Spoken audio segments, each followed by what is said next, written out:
Good morning. This is Dwight Colby Smith, Richmond, Virginia. Thank you for joining me for the reading of Christ's letters. This morning, tonight, whenever you're reading this, I'm recording it in the morning after our call last night, so it's all very fresh in my mind. I'm going to begin before where we left off last week. I'm going to go back a couple of paragraphs because where I was going to begin, well, you'll understand it.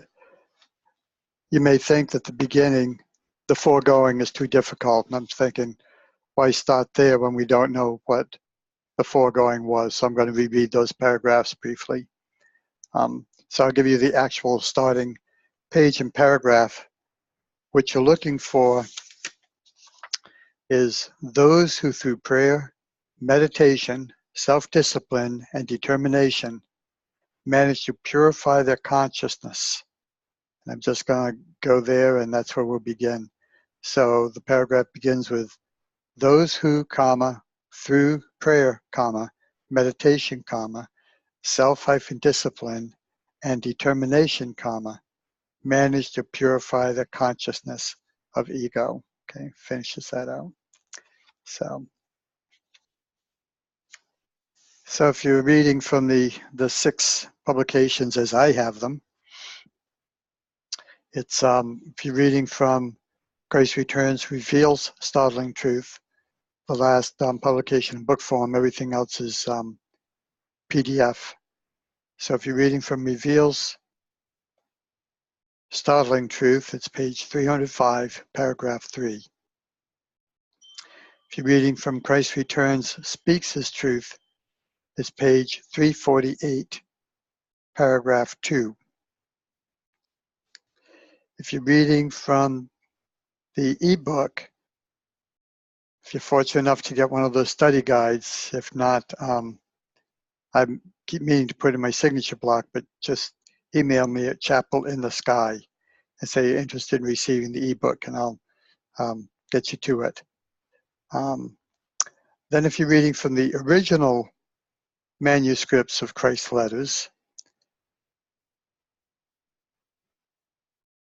yes, it's page 7, paragraph 4. Now in the original manuscripts, this is labeled 5A and 5 and 5A.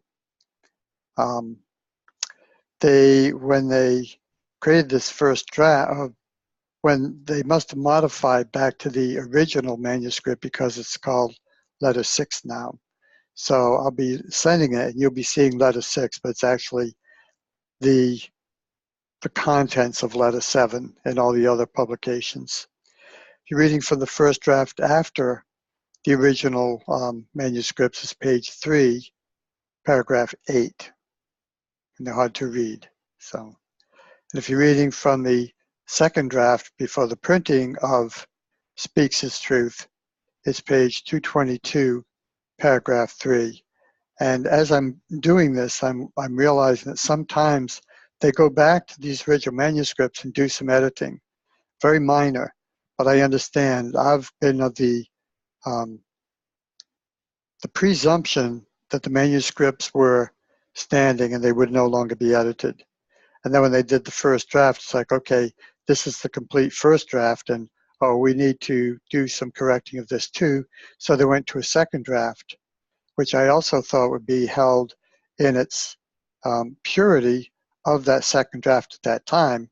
And then come the actual publication of Christ Returns Speaks His Truth, and that one cannot be modified. So they're making these modifications, and I'm feeling, unfortunately, I wasn't as involved then, where I didn't see these and didn't hear it from those on the call of the differences.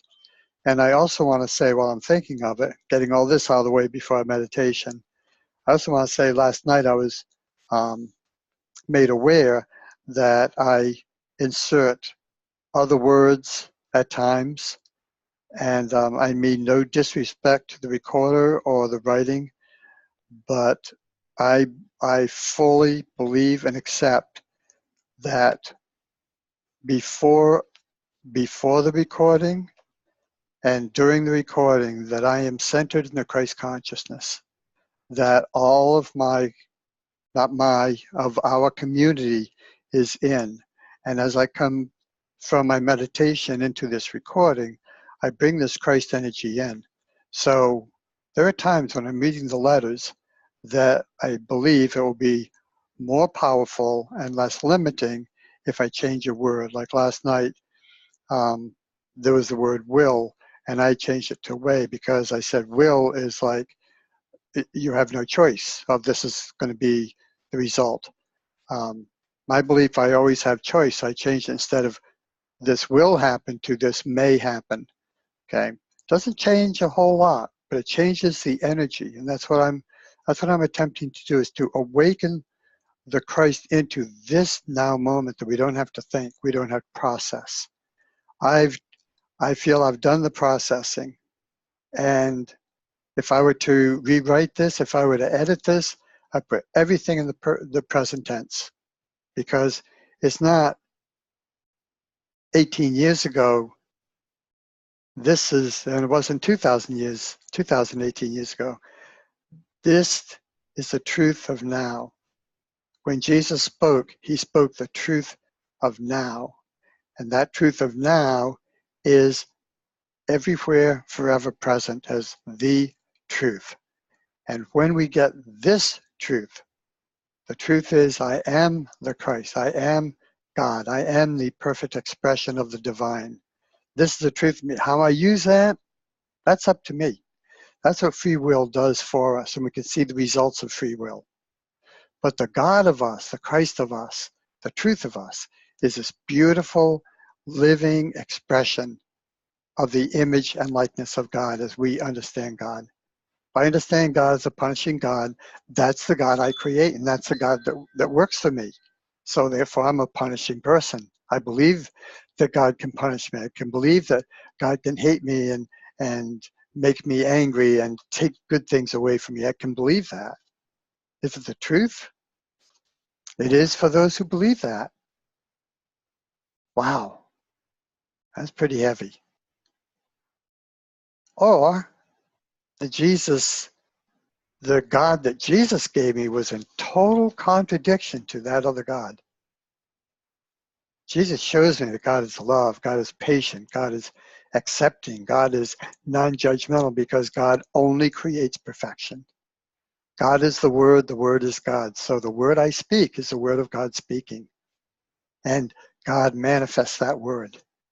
So I'm sorry, I'm glad I went into that. I'm going to pause a minute. I did it before, and I said I'm not going to record right after the meeting of the night before, because I'm so still high and buzzed and just so permeated and penetrated with the energy that we all carry, the Christ energy, that it's just, so anyway, let's see. Well, that could be the opening meditation, couldn't it? Because that's what these letters are all about. Christ says the only desire for the soul is to reunify with its infinite being, with the truth of its being. And we've been taught and told to believe a myth that Christ has come in the year 2000 and say, okay, now you're ready to hear the truth. You know enough about life, you know about the laws of nature, you can see life differently than 2,000 years ago. So I'm coming back again and give humanity another opportunity from destroying its world. That's pretty much what he says in the introduction. I've come because you, humanity, are on the downward trend to destroy your world, to destroy humanity. And he came with this message 2,000 years ago. So we've had 2,000 years to contemplate this message to where we are today. And now where we are today, there's a movement called the New Thought movement. There are other movements that claim and declare and prove to be true that the Father and I are one all the time, all the time. We can't not be God. I love saying that. We cannot not be God, because God is all there is. So with all this said, I'm going to pause again. I forgot to test my mic.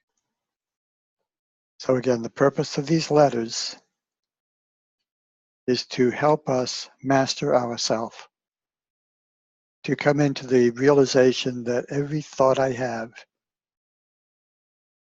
initiates the creative process.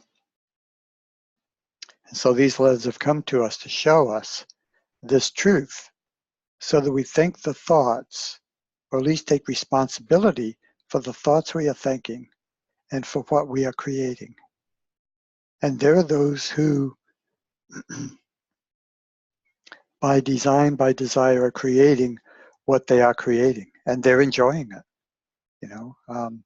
It's right for them. For whatever the motivation is, it's right for them. My motivation is always for harmony with all life, love for all life, respect for all life. And when I see things that I'm not approving of, that I don't think I'm doing in that integrity, I go back to myself and I say, what do I need to learn? And over the 78 years now, I've learned to love myself more and more and more. And as I learn to love myself more and more and more, I learn to know what love is. And when I learn to know what love is, I know what God is. When I know what God is, I know who I am. And again, when I know who I am now, I radiate this. And I remind people, as Christ, through these letters, reveals to us the truth of our being, of who we are. So I'm going to just let that be, because I'm in this space. I'm just going to trust that you and I are in the like consciousness, and within, around, through, and as us is this infinite Christ consciousness revealing itself directly to us. So if you want to just close your eyes and listen, that's one way that people do it. Or if you want to read along, I always encourage that. Recognize, first of all, I have a so-called learning disability, and sometimes I mispronounce or miss a word or, do that. Unfortunately, you can't come back to me as they can on the live call and say, correct this. So that happens. There are other times that I'll do something, and here in a couple of paragraphs, I'm going to take us from the you message to the I message. So I'm reading, finally getting to the text.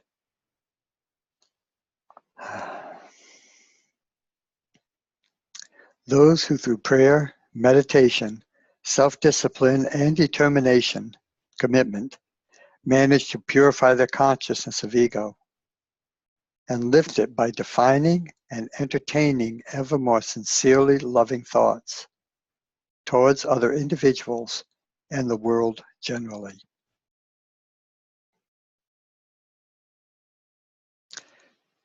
We gradually ascend in consciousness to the vibrationary frequency of the realm of divine consciousness, the kingdom of heaven,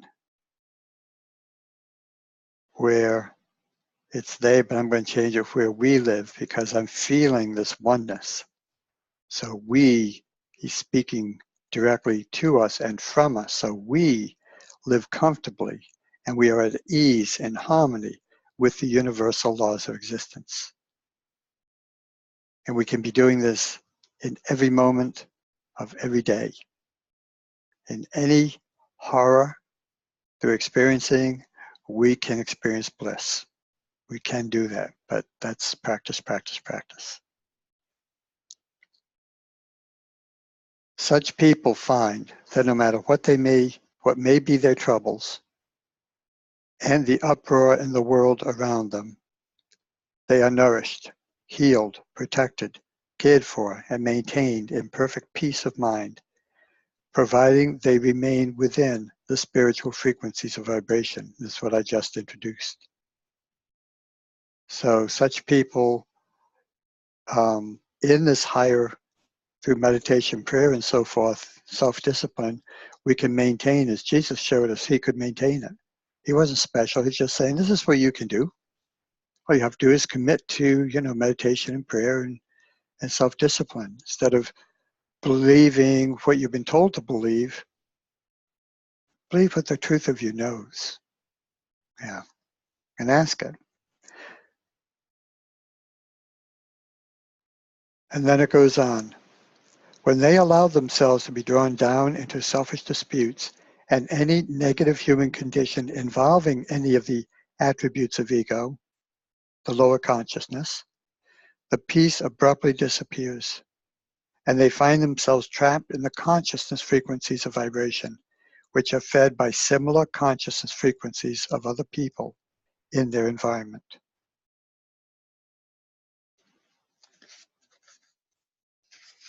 Okay.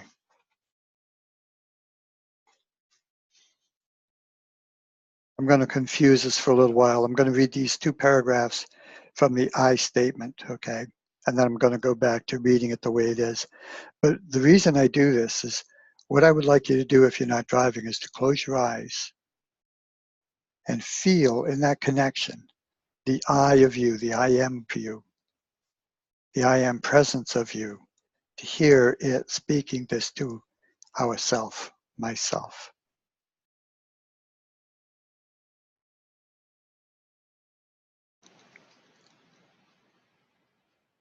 When I am living in the comfort and ease and in harmony with universal laws of existence, I find that no matter what may be the troubles and uproar in the world around us, I am nourished, I am healed, I am protected, I am cared for, and I am maintained in perfect peace of mind, providing I remain within the spiritual frequencies of vibration. When I allow myself to be drawn down into selfish disputes of any negative human condition involving any of the attributes of ego, the peace abruptly disappears, and I find myself trapped in the consciousness frequencies of vibration, which are fed by similar consciousness frequencies of other people in my environment. I am like a fly caught in a spider's web, and the ensuing battle to extricate thoughts from the lower frequencies of consciousness vibration can be exhausting and painful. Okay. But remember, all Christ is saying is we have choice in every moment. We can choose heaven or we can choose hell. It really is that simple, but that's the practice. At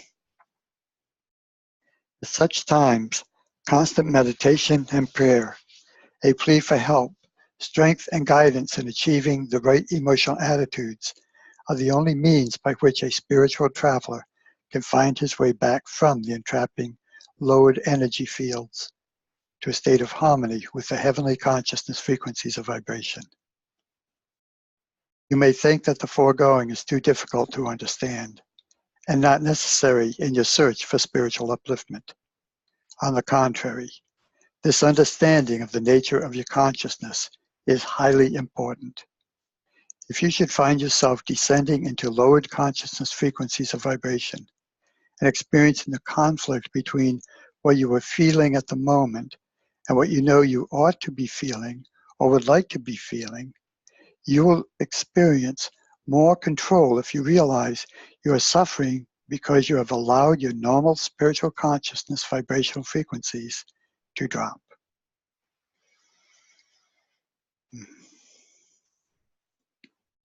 Pinpoint the reason. Take it in. Ask myself. Pinpoint the reason and take it to divine consciousness for a resolution of the inner conflict.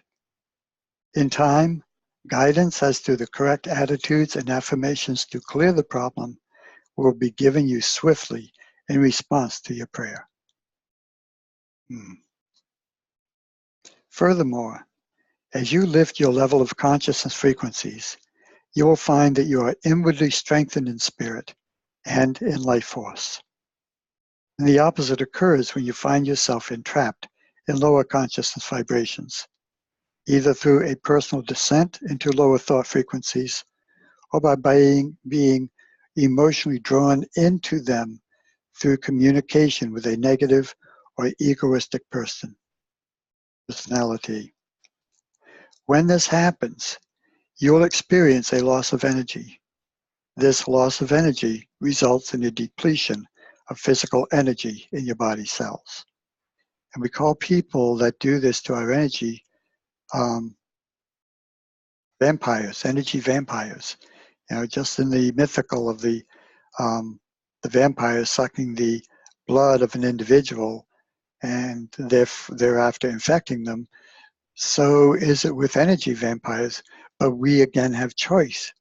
We can give them our energy, or we can stay in our own energy and not allow it to be. It's good to allow it to be challenged for me, because now I'm open to a higher realm of me. But generally, I'm no longer drawn into arguments. I've been reading the letters long enough that this Christ presence is very easy to tune into because I've been practicing. So, and we all receive the benefits when we practice this. Peace, comfort, support, all that.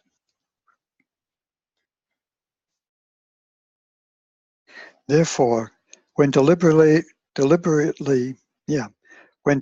setting out on a spiritual journey, you should visualize yourself as being like a traveler, boarding a train bound for the destination of your choice. If when traveling, you leap out of the window on glimpsing verdant valleys or exciting cities offering pleasures of some sort, and go wandering into highways and byways far removed from the journey you had originally undertaken, you will find it very difficult to resume that original journey. First of all, you will have to go through a cleansing of the lower consciousness energies you absorb during your jaunts into other areas of interest. This may take a long time, and you may have to go through other painful experiences to enable you to go through the necessary cleansing of your consciousness again. Everything you do in life, you are either moving forward spiritually or moving into areas of consciousness detrimental to your search. And your long-term journey, higher levels of spiritual consciousness. You never escape the processes of consciousness, nor from the inexorable working of the laws of existence. You cannot put your life on hold as you dodge off to have a little fling, which you think won't matter, since no one will know. Whatever you do is an action in consciousness, and whatever it is, promotional of your well-being or contrary to your highest good, will have the repercussions of like nature. And a friend just came into mind who's suffering with life and there's no way out because he is so deep in his depression that any lifelines that are thrown to him, he knows them, but he can't grasp them. So that's why I learned long ago in the Lord's Prayer in the shower one day, and I sing the Lord's Prayer, and I sing it from the first person. I sing it, my Father who is within me, because where is heaven but within? Hallowed is my name, my nature, my God, with a capital M. My kingdom come, as I think, I bring it forth. Christ tells us this. My will be done. It's my dedication to that word that brings it forth. On earth as it is within me. Again, heaven is within. So I do the whole song, the whole Lord's Prayer that way, and I have a YouTube on that called Dwight's Lord's Prayer, I think, something like that. But anyway, I get to the line one time of lead me not into temptation. I thought, wow, that's the place of choice right there. When the temptation comes, that's the moment of choice. And if I choose to go in the direction away from my journey, away from my peace, away from my harmonious coexistence with all life, if I choose to go away from that at any moment, then I keep, I'm buying into the temptation. It's tempting me away from my journey. And then the prayer is good enough to say, and if I do go down to the place where I now am considering it an error, a mistake, something I want to change, I come back to, because this is not the power. This is not the freedom. I am. So I come back to the I am that I am. Yeah. So I just wanted to share that as we went through this, because those temptations. And if one is an addict, I believe in reading these letters, one can cure themselves of addiction, because we get to really, this is almost like the recovery programs, the I think it's 12-step programs, that this is all about the higher power within us, the higher power that we are, the higher power that can choose, help us choose. And once we make, that's the only problem, is making that choice. Once we make the choice to go heaven on earth, it's done. It's making that choice, it's pulling away, it's detaching from that addiction or that thought that can take us away from our journey. So I'm sorry, I go on, but okay.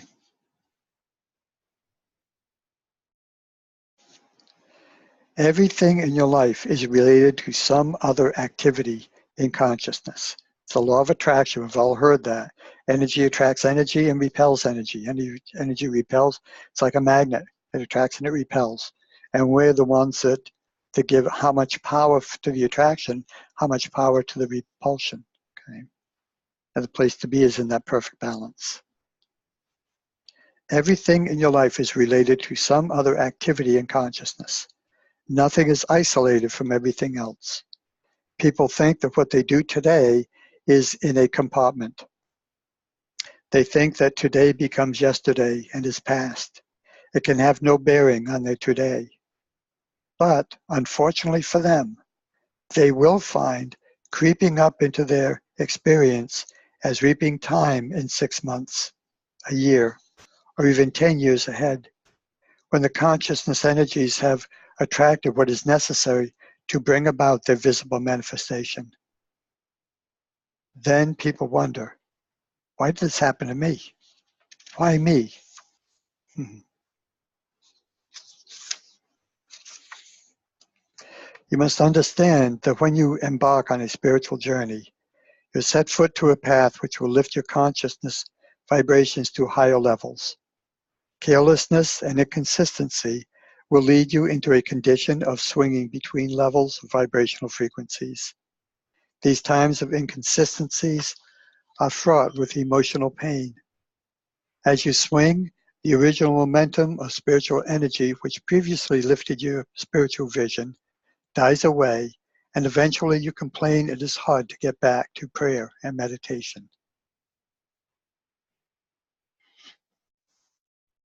For me, I set the alarm for 6:30 or 7 o'clock so I can be up half hour or an hour before Thelma gets up. Would I like to sleep in? Yes. Do I enjoy getting up, taking care of the cat, the meditation? Better than the sleep, let me tell you. So yes. So if we want to meditate and pray and we're not, we have to make the time for it. I mean, that's the bottom line. If we want, this is the self-discipline. It's making the time to make that connection so that it's easier to make, it's easier to live it, it's easier to be it, because we keep nurturing and nourishing ourselves with the daily bread of meditation and prayer and listening. So.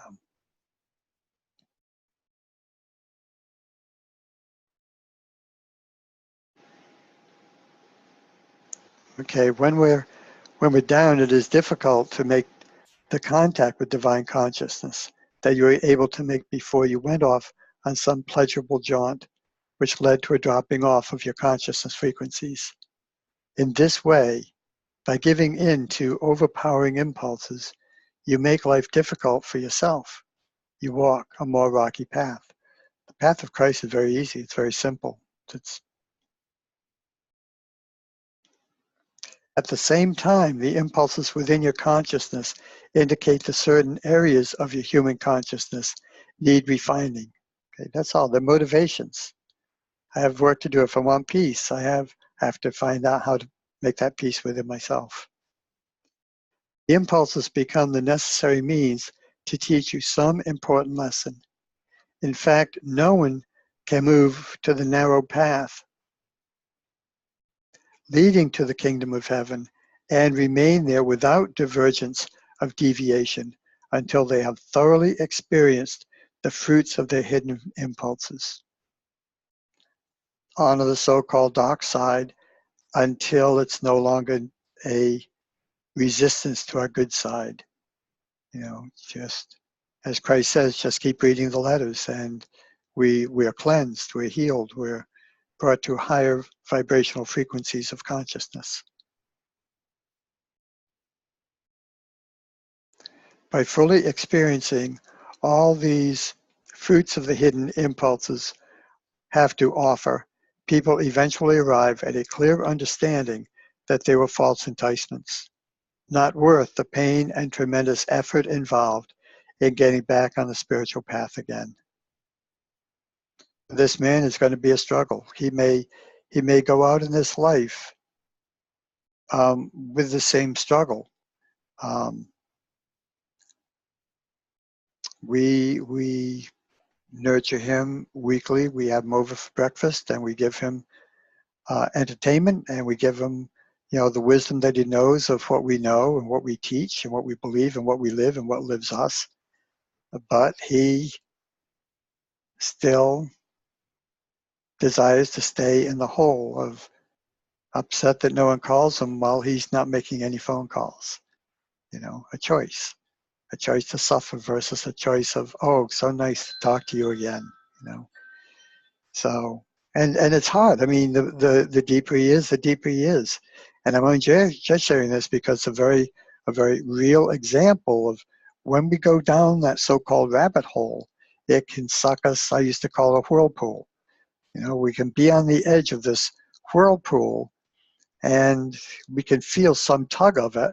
And that can be enough to say, well, wait a minute, step back. But sometimes the tug is like, this is interesting, I wonder. And we go further into the whirlpool until the whirlpool has us. It's like Holmes says that habits turn into addictions.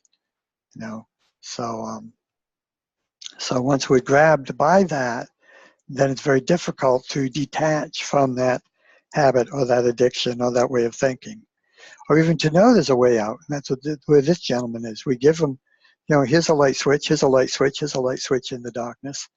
And he does say at times he does contemplate. So I never give up hope. Today is December the 12th, I think. Yeah, 12/12. I was told last night. So it's the 12th of December. And do I still believe I can see peace on earth? I've already got it. I mean, it's people say, oh, well, it's already, I know that. I absolutely know that. I know that for me and those who know that. But I also know that those on the world who don't know that yet. And I feel it's my joy to bring this awareness of this opportunity, this joy within them. Because I know whatever they're experiencing cannot be the trip that I'm on. Because what they're experiencing has effort and challenge and hurtfulness in it to themselves and or to others. And the path I'm on, there is no hurt. There is only the universe knows how to support us. And if we follow its laws, it knows how to do it. And all we have to do is let ourselves be God. It's that simple. It really is that simple. But it comes with struggle, self-discipline, prayer, and meditation, right?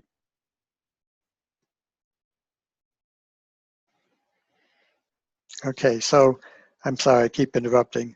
By fully experiencing all they have to offer, people eventually arrive at a clear understanding that they were false enticements, not worth the pain and tremendous effort involved in getting back on the spiritual path again.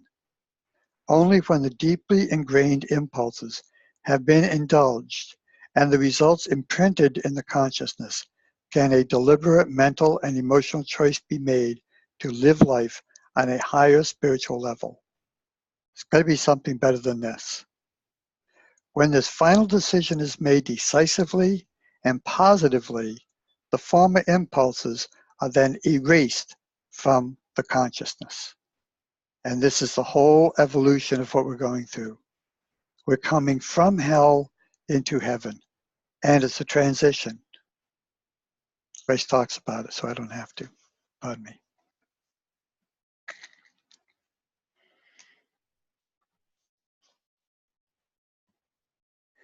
I have to tell you that when you do make the choice to live your life on a higher spiritual level, you have not necessarily come to the end of your problems.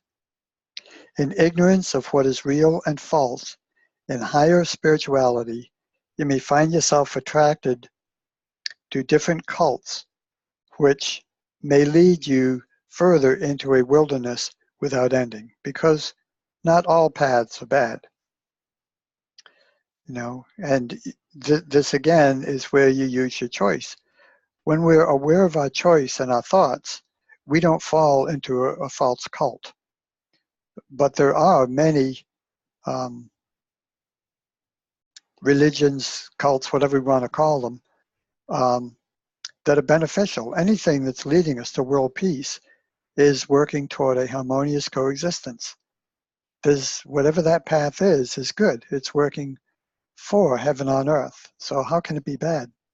So I don't believe Christ is saying that here. I don't think he's saying that, even though he does say it, that these are all you need. These are the best. These are, and it can be interpreted that this is the only Bible in town. And for me, it is. I'm trained and well-read and live the science of mind of New Thought, which is just everything that Christ says. So I don't have to explain it. If you understand the letters, you understand science of mind. It's just science of mind is a more so-called masculine approach, whereas Christ's letters is a more loving approach, a more spiritual approach.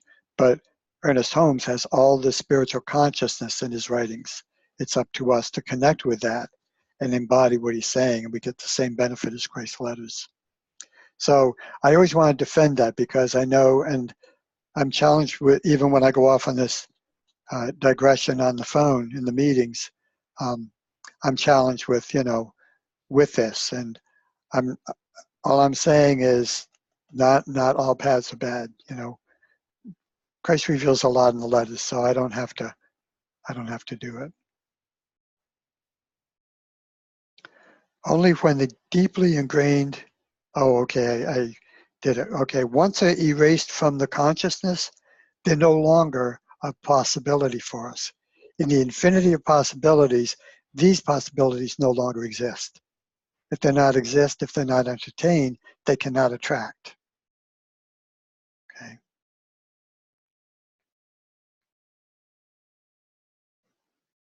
I, the Christ, have come through the medium of these letters to show you how to choose the highest goals in your human existence and your true final destination on your earthly train journey.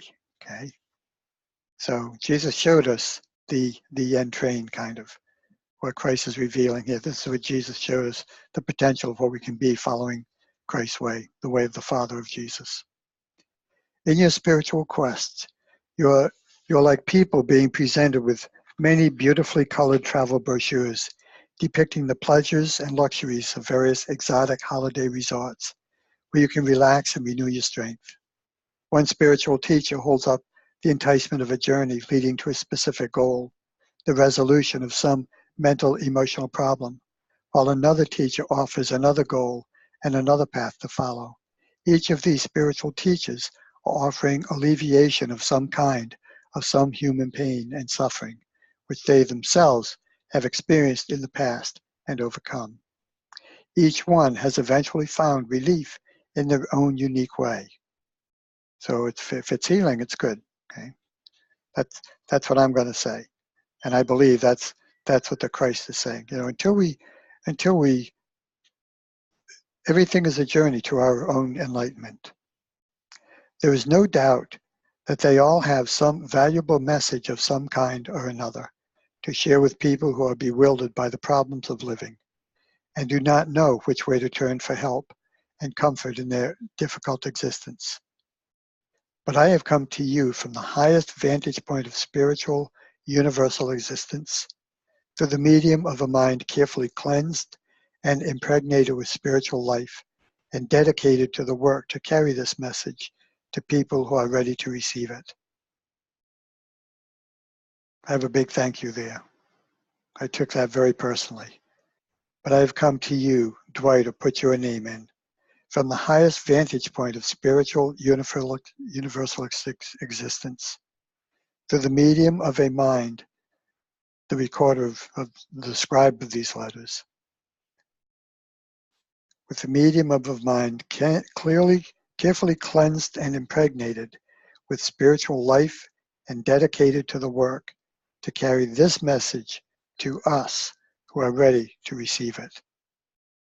I've come to you to show you who you really are in the deepest recesses of your individuality, and who and what you can become.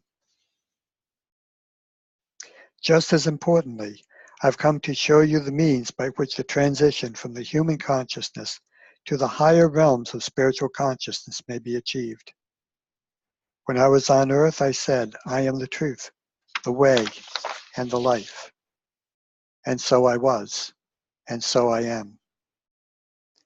In these letters, I am giving you the truth. I am showing you the way to achieve abundant life. It is weakening to the soul to need another agent as a spiritual crutch. You hear that? This within us is all we need to learn to listen to, and Christ is making this connection directly, awakening it, nurturing and nourishing it directly from every time we come to these letters, every time we meditate, because these letters and the energy of these letters will bring us into that oneness with the all that is, that from which everything comes.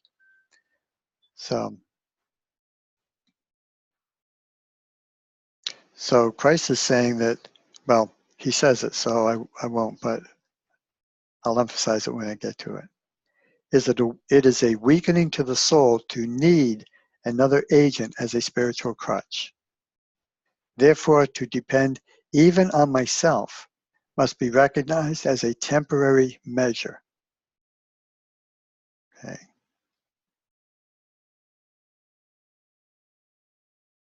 We are always expanding and extending. So even though every time I've read these letters since 2006, I've been expanding and extending my consciousness. I'm learning, I'm nourishing more, I'm being fed the food that allows the Christ to express more freely and easily through me, because I don't live in a resistance arena. So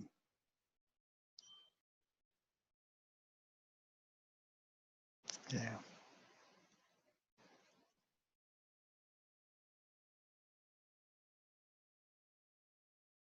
Oh, I didn't finish that sentence. Apologize. It is weakening to the soul to need another agent as a spiritual crutch. Therefore, to depend even on myself must be recognized as a temporary measure. For this reason, I am making every effort through my recorder to enable you to realize that your true mainstay, source of life and being, are drawn directly from the all-powerful dimension of universal consciousness in equilibrium. In equilibrium is that stillness and silence that Christ talks about. I'm doing a time check here. I can't see it. Oh well, I'll just continue on. Because you can stop this at any time, right? So you can stop and go about, because there's something that I want to get to that we finished with last night that I think was just a very appropriate and meaningful from Christ's letters. I've come to you, you who are reading this letter. Me, you, as one, okay? There's no separation here. Christ, there's only the one consciousness coming through the letters. I have come to you, you who are reading these letters, to help you find life more abundant, and what I termed when on earth, the kingdom of heaven. And I said within and without. The kingdom of heaven is both the seed and the soil and nourishment for the seed. What did this statement mean in human terms? What did I mean when I said life more abundant? It is easier for me to describe this meaning to yourselves in 2001 than it was to spell it out clearly to the people in AD 1. But I know that for many people whose inner spiritual perceptions have not yet been opened, what I am about to say will be deemed fantastical. Therefore, to help you understand, I must remind you and ask you to fully realize that you are not bodies possessing consciousness. You are not bodies possessing consciousness. You are divine consciousness individualized.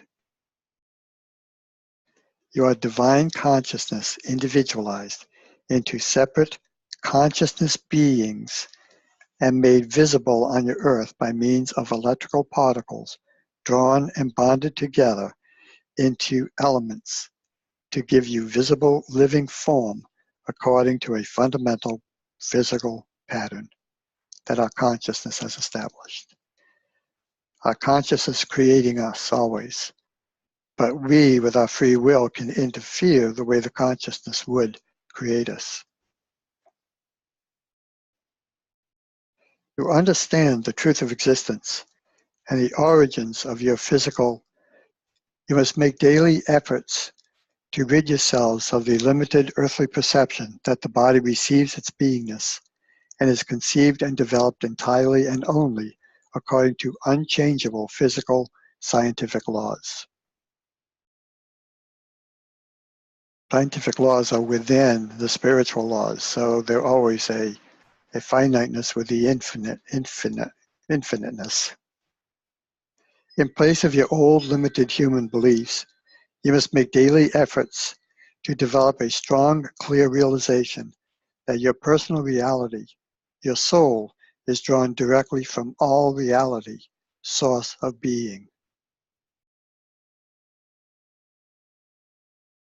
Our personal reality, the I am individualized, is our personal reality, our soul.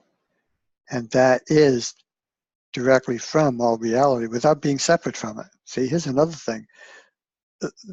The I am of me is with the I am all around me, all the I ams around me. The building itself is an I am. The earth is an I am. The people in my life, those that just come into my mind, even if they're out of my, and there is no place where this energy of I am stops. It always begins from its own center. So anything that recognizes itself as an I am, which means self-awareness, I don't know where I was going with all that.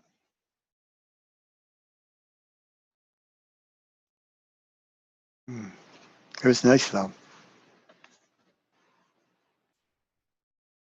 Okay, so because I interrupt, I'm going to reread that paragraph. In place of your old limited human beliefs, you must make daily efforts to develop a strong, clear realization that your personal reality, your soul, is drawn directly from all reality, source of being. Your physical body also draws life with a capital L from all reality, also capitalized, at the moment of conception. But it is also tempered by the initial plane of consciousness vibrational frequencies out of which your body was conceived. It is constricted and encapsulated ever more strongly as the years pass by the magnetic emotional bonding rejection impulses which control the human consciousness. And Christ goes into details in this in letter 5. Great detail and explanation. What do I mean by that?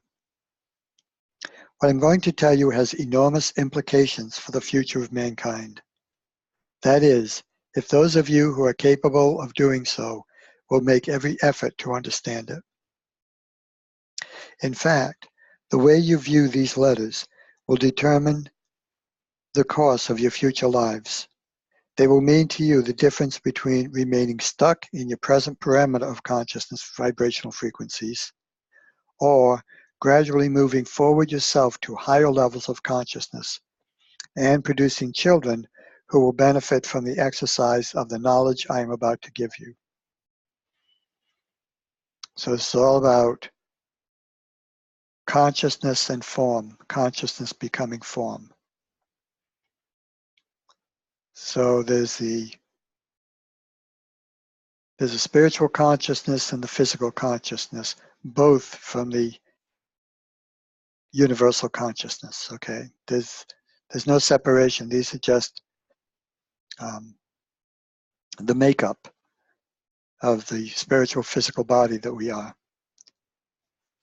When I was on earth, I made the oft-repeated but never understood statement, what is born of the flesh is flesh, and of the spirit is spirit. I meant that some people have a natural spiritual ability to return to the original frequency of spiritual emotional consciousness in which they were conceived, and in later years can be reborn to take on new spiritual mental awareness in the same spiritual frequency of vibration of conception, and thereafter live and evolve and work from it.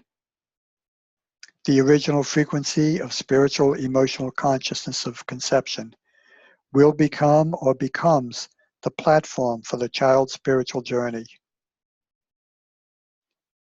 Okay, I'm going to ask you to pause here and reread those two paragraphs. I'm not going to reread them, but pause and reread those two paragraphs. Those conceived only of fleshly lustful desires find it difficult to perceive any truth beyond the evidence of the ears, eyes, touch, and smell. If you doubt the foregoing, pause and reflect on the undeviating principle of existence. I highlight very little. My book is filled with underscores and marginal notes and end of paragraph notes. I highlight very little. This I have highlighted, very boldly highlighted, because it is in bold and is all uppercase. And this is a statement of truth. Reflect on this undeviating principle of existence. All creation is consciousness made visible. So we're not a body with consciousness, we're consciousness creating this body. Every living thing only thinks and acts out of that level of spiritual or ego consciousness in which they reside. Every living thing has a spiritual and physical consciousness. There's the intelligence of it, and then there's the action and the manifestation of that intelligence with purpose. Before conception takes place, the sperm is imbued with the total consciousness of the male, the future father, and the ovum is imbued with the total consciousness of the female, the future mother. During intercourse, changes take place in the mental emotional consciousness of the man and woman. They may sense a deepening of love, caring, and drive to express their longing for greater closeness and harmony of spirit. This is a true spiritual physical union where they merge as one, that place of equilibrium. Alternatively, as their desire for union with each other changes to an ever stronger desire for self-satisfaction, this becomes an ego activity, reaping only ego reactions. However, whatever the condition of consciousness of the participants in the act of union, their consciousness of desire to achieve the ultimate climax strives and drives the physical organs to move in a rhythm producing psychic, physical energy, which gradually rises up into the brain, creating a higher and higher momentum of vibrational energy to reach a peak of near delirium and delight, bursting into an explosion of momentary ecstasy and glorious fulfillment. And then follows release and a gradual descent into human consciousness again.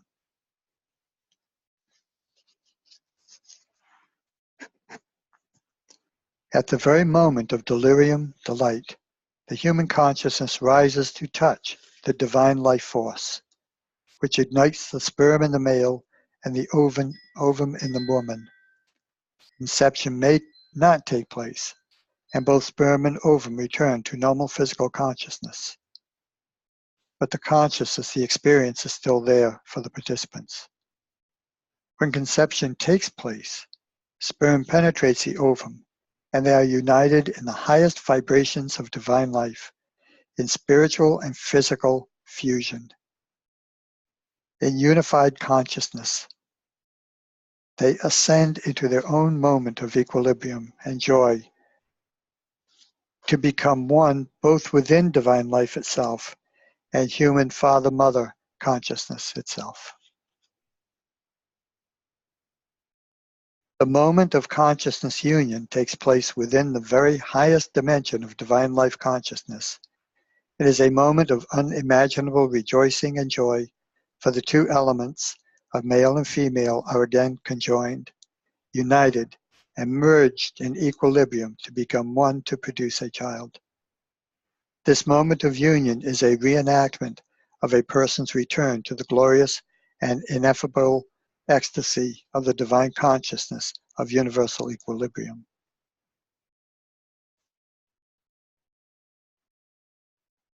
I believe I was conceived in this consciousness, and as I was reading this and, coming to Christmas, I'm sure this is what Mary and Joseph, the parents of Jesus, experienced. And if you believe they, as the mother and father, having intercourse versus the virgin fertilization of the egg. So, but either way, it's the highest consciousness that two humans can experience.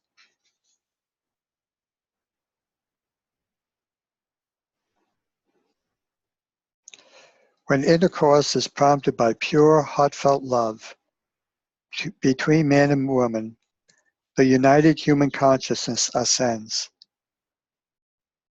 It ascends during intercourse into higher and higher levels of consciousness vibrational frequencies until they are caught up in the vibrational frequencies of divine intelligence, love consciousness. Such a child conceived in such circumstances is born of spirit. Lovers know when they truly love and come to each other in pure tenderness and love, because such intercourse is a movement of union of mind, emotions, and body, and lingers in their consciousness afterwards, making it difficult to draw apart from each other. They are aware of transcendent beauty, a renewal of emotional love instead of satiation, and an all-encompassing harmony. These men and women are joined by divine consciousness. And I've been going on for a while, so I'm going to stop there and pick up with, sadly, their personal ego consciousness can eventually taint. Okay, so I'm going to leave us on the high, and I was going to try to finish this off this morning, but in the interest of my time and possibly your time, I'm going to end it here. So thank you so much for joining me for the reading. I trust this has been the experience that we had last night with our collective, with our tribe of one.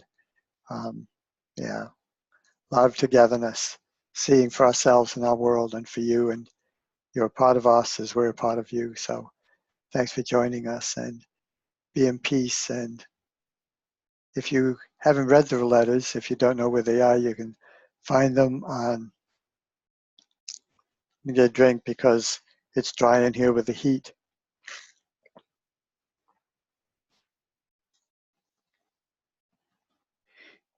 The address is www.christs, as in plural, way.co,